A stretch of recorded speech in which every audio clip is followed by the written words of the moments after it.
Hello बच्चों, मुस्कुराइए। आप PSC channel पर हैं। मैं डीके सर पीएससी चैनल में आपका हार्दिक स्वागत करता हूं। आज आप पढ़ने वाले हैं एचसीएफ पार्ट 8। परंतु बच्चों, वीडियो स्टार्ट करने से पहले आपसे निवेदन है कि अगर आप वीडियो पर नए आए हैं तो वीडियो को सब्सक्राइब कर लें, वीडियो को लाइक कीजिए, अपने अधिक से अधिक दोस्तों को शेयर कीजिए और वीडियो को कमेंट के माध्यम से आप हमसे जुड़ने का प्रयास कीजिए, क्योंकि बच्चों आपको मैं एचसीएफ और एलसीएम अत्यंत सरल भाषा में बताने का प्रयास कर रहा हूं और ये उम्मीद करता हूं कि अगर आप हमारे साथ बने रहेंगे, आप हमारे साथ हमारे इस चैनल में सब्सक्राइब करेंगे और हमारे चैनल के द्वारा आप अध्ययन करेंगे तो आपको सफलता अवश्य ही प्राप्त होगी। तो आइए वीडियो को स्टार्ट करते हैं। प्रश्न नंबर 1 है 15, 35, 55 और 75 का मासा होगा। ध्यान दीजिए बच्चों, 15, 35, 55 और 75 इसका मासा आप इसको मौखिक गुणनखंड कर लीजिए। 15 का गुणनखंड क्या होगा? 3 गुणे 5। 35 का 5 गुणे 7। 55 का 5 गुणे 11 और 75 का 5 गुणे 15। तो बच्चों 5 एक ऐसी संख्या है जो हमारे सभी के गुणनखंड में कॉमन है, इसलिए 5 जो है यही इसका सही आंसर होगा। उम्मीद करता हूं कि ये प्रश्न आपको अच्छी तरह से समझ में आ गया होगा। अब हम प्रश्न नंबर 2 का अध्ययन करेंगे। प्रश्न नंबर 2 है 30, 45, 60, 75 का महत्तम समापवर्त क्या होगा? तो बच्चों देखिए, आप इसका गुणनखंड कर लीजिए तो 30 का गुणनखंड हो जाएगा 2 गुणे 3 गुणे 5, यानी कि 5 गुणे 3 गुणे 2, 5 3 15 दूनी 30। 45 का होगा 5 गुणे 3 गुणे 3। 12 का होगा 5 गुणे 12, यानी कि 5 गुणे 4 गुणे 3। और 75 का होगा 5 गुणे 3 गुणे 5। तो 5 और 3 एक ऐसी संख्या है जो सभी में कॉमन है, तो 5 3 15। 15 जो है ये हमारा जो है इसमें ऑप्शन सही होगा, यानी कि ए वाला ऑप्शन सत्य होगा।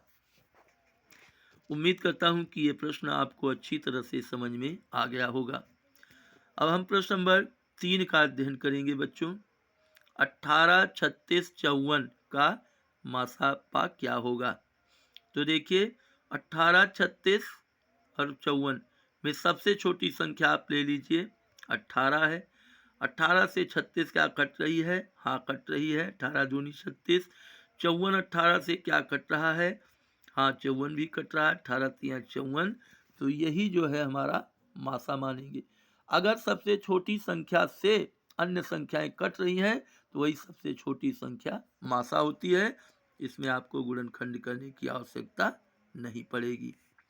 तो 18 जो है हमारा यानी कि बी वाला ऑप्शन सत्य होगा। अब हम प्रश्न नंबर 4 देखेंगे।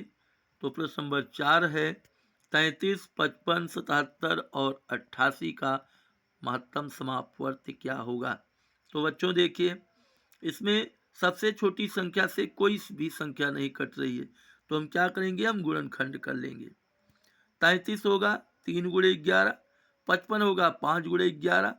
77 होगा 7 गुणे 11 और 88 होगा 8 गुणे 11। तो 11 एक ऐसी संख्या है जो कि सभी में कॉमन है, इसलिए हमारा 11 ही आंसर होगा। उम्मीद करता हूं कि ये प्रश्न आपको अच्छी तरह से समझ में आ रहा होगा। अब हम प्रश्न नंबर 5 का अध्ययन करेंगे। प्रश्न नंबर 5 है प्यारे बच्चों 14, 21, 28 और 35 का महत्तम समापवर्त्य क्या होगा? ध्यान दीजिए बच्चों, अब 14 से केवल 28 कट रही है, ना 21 कट रहा है ना 35, तो हम इसमें गुणनखंड कर लेंगे।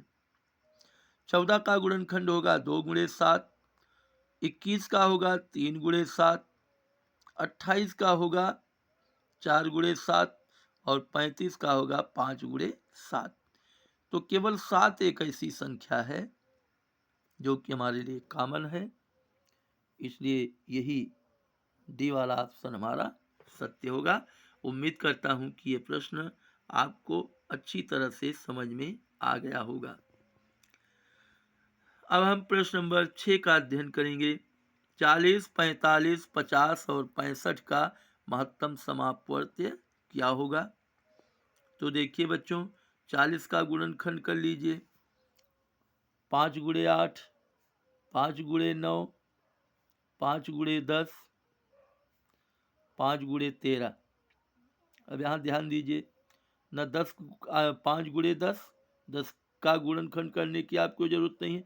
सबसे पहले आप क्या करेंगे, सबसे पहले आप मोटा गुणनखंड कर ले। जैसे 5 मोटा गुणनखंड क्या है, बारीक है इसका 2 गुणे 2 गुणे 2 गुणे 5, लेकिन आपको ऐसा नहीं करना है, केवल 4 गुणे 8 गुणे 5 कर लीजिए, इसका 9 गुणे 5 कर लीजिए, इसका 10 गुणे 5 कर लीजिए, या 5 गुणे 8 कर लीजिए, 5 गुणे 9 कर लीजिए, 5 गुणे 10। यहाँ तक आते आते आपकी समझ में तुरंत आ जाएगा कि 5 गुणे 13 में केवल 5 इसके साथ मेल खा रहा है, इसमें 13 आ रहा है, इसमें कहीं भी 13 नहीं है, इसलिए ये केवल 5 ही हमारा गुणनखंड माना जाएगा। उम्मीद करता हूँ कि प्रश्न आपको अच्छी तरह से समझ में आ गया होगा। अब हम प्रश्न नंबर 7 का अध्ययन करेंगे। प्रश्न नंबर 7 है 16, 18, 22, 24 का महत्तम समापवर्त्य क्या होगा? तो देखिए बच्चों, ये क्या होगा, 2 गुणे 2 गुणे 2 गुणे 2, 4 बार 2, 2 तिहाई 6 त्रिक 18, 2 गुणे 11, 2 गुणे 12। अब 2 गुणे 11 यही सब समाप्त हुआ। यहाँ केवल 1 2 है, 1 11, 11 कहीं नहीं है, इसमें केवल 1 2, इसमें 4 2 भले ही है लेकिन इसका कोई अस्तित्व नहीं, केवल 1 2 जो है वो हमारा कॉमन होगा, इसलिए ए वाला ऑप्शन हमारा सत्य है। इसीलिए कहता हूँ कि मोटा मोटा गुणनखंड देखिए, जैसे अगर हमने यहाँ चलता फिरता गुणनखंड कर लिया तो यहाँ जब हम पहुँचे 2 गुणे 11 पर, यही सब हमें दिखाई दिया कि 2 गुणे 11 है, 11 कहीं नहीं आए, और 22 में केवल 1 2 है, इसमें 4 2 है, चाहे इसमें 3 3 हो या 1 2 हो, इससे कोई तात्पर्य नहीं। 1 2 तो सब जगह दिखाई दे रहा है, लेकिन 11 कहीं नहीं दिखाई दे रहा है, 3 यहाँ दिखाई दे रहा है, यहाँ नहीं।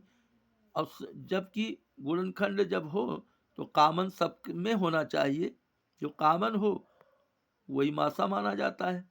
इसमें कॉमन केवल 2 दिखाई दे रहा है और इसमें केवल 1 ही 2 है। अब इसमें केवल 1 2 है, तो जो संख्या सब में हो, यहाँ 4 2 है, 1 2 तो इसमें है, तो 1 2 इसका 1 2 तो इसमें है, लेकिन इसका 4 2 इसमें नहीं है, तो 1 2 कॉमन लेंगे। इसके अलावा इसमें 11 है, 11 इसमें कहीं नहीं है, सबको छोड़ देंगे, केवल 2 ले लेंगे। उम्मीद करता हूं कि ये प्रश्न आपको अच्छी तरह से समझ में आ रहा होगा। और बच्चों, आपसे चलते चलते फिर ये निवेदन है कि अगर आप वीडियो पर नए आए हैं, वीडियो को अभी तक सब्सक्राइब नहीं किया है, तो कृपया वीडियो को सब्सक्राइब अवश्य कर लें और आप हमारे साथ बने रहिए। अंततोगत्वा आपको इसका लाभ अवश्य होगा और आपका सिलेक्शन अवश्य होगा। Best of luck.